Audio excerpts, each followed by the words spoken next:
जय श्री कृष्णा। क्या हर आत्मा को मोक्ष मिलता है?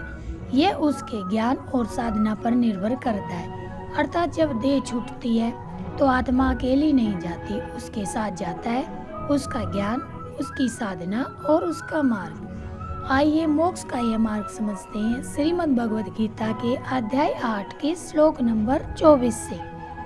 अग्निर्ज्योतिरः शुक्ल सन्मासा उत्तरायणम तत्र प्रयाता गच्छन्ति ब्रह्म ब्रह्मविदो जना। जो योगी अग्नि प्रकाश दिन के समय शुक्ल पक्ष यानी चंद्रमा के बढ़ते चरण उत्तरायण यानी जब सूर्य उत्तर की ओर होता है के 6 महीनों के दौरान शरीर त्यागते हैं, वे परम ब्रह्मा को प्राप्त करते हैं और जन्म मरण के चक्कर से मुक्त हो जाते हैं।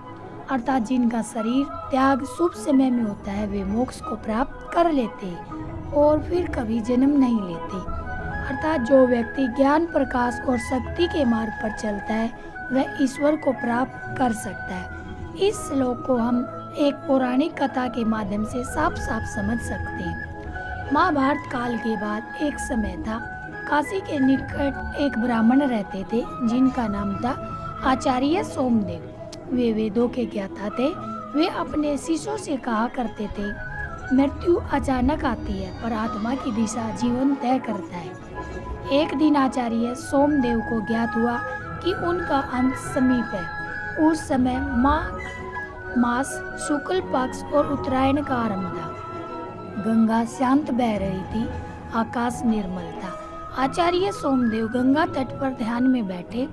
हृदय में केवल ब्रह्म का स्मरण था, कोई इच्छा नहीं, कोई भय नहीं। जैसे ही उन्होंने देह त्यागी, अचानक आकाश में एक दिव्य प्रकाश प्रकट हुआ। वह सूरज से भी उज्जवल था पर आंखों को नहीं चुभ रहा था। उस प्रकाश से अग्निदेव प्रकट हुए। उनके पीछे दिन शुक्ल पक्ष और उत्तरायण के देवता भी प्रकट हुए। अग्नि देवता बोले, हे ब्रह्मा, ज्ञानी आत्मा, तुमने जीवन भर ज्ञान का दीपक जलाया है, अब यह प्रकाश तुम्हारा मार्ग है। उसी समय दूर कई धुंधला अंधकार भी दिखा जहाँ भय, शोर और पुनम जन्म की पुकार थी। आचार्य सोमदेव ने एक भी क्षण अंधकार की ओर नहीं देखा। वे शांत भाव से प्रकाश की ओर बढ़ गए। कहा जाता है जैसे जैसे वे आगे बढ़े उनका सूक्ष्म शरीर प्रकाश में विलीन होता गया और अंत में वे ब्रह्मा में विलीन हो गए। इस कथा के माध्यम से और इस श्लोक के माध्यम से हमें संदेश मिलता है, मृत्यु का समय मार्ग नहीं चुनता, मार्ग चुनता है जीवन का ज्ञान। राधे राधे।